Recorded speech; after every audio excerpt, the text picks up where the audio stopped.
30 வயதிலே மூட்டு வலி வரலாமா? அது வந்தா வைத்தியம் செய்யணும் அப்படின்னு ஒரு சந்தேகம் இருக்கா? நான் டாக்டர் கே சரவணன், எலும்பு முறிவு மருத்துவர், கேஸ் மருத்துவமனை, காரைக்கால். கண்டிப்பா மூட்டு வலி வரதுக்கு வாய்ப்பு இருக்கு. உங்கள் உடல் பருமன் அதிகமாக இருந்தா, நீங்க பயிற்சி எல்லாம் செய்யாம இருந்தா, உடற்பயிற்சி செய்யாம இருந்தா, மோசமான காலணிகள் யூஸ் பண்ணிட்டு இருந்தா, அதாவது பருமனான காலணிகள், பிளாட்டா ஹீல்ஸே இல்லாம காலணிகள் இதெல்லாம் யூஸ் பண்ணா உங்களுடைய முழங்கால வலி வரலாம். அது மாதிரி நீங்க ஸ்போர்ட்ஸ் பர்சனா இருந்தா உங்களுக்கு அடிப்படுறது மூலமா ஜவ்வு கிழிஞ்சு மூட்டு வலி வரலாம்.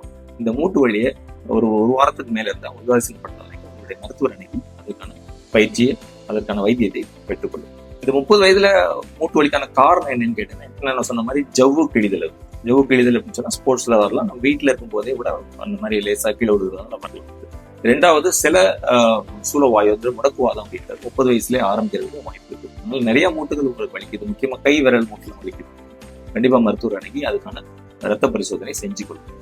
இது எல்லாத்துக்கும் உண்டான ஒரே ஒரு தீர்வு வந்து பயிற்சி கொடுத்துட்டே இருங்க, மூட்டை அசைச்சிட்டே இருங்க. Life is moment, moment is life.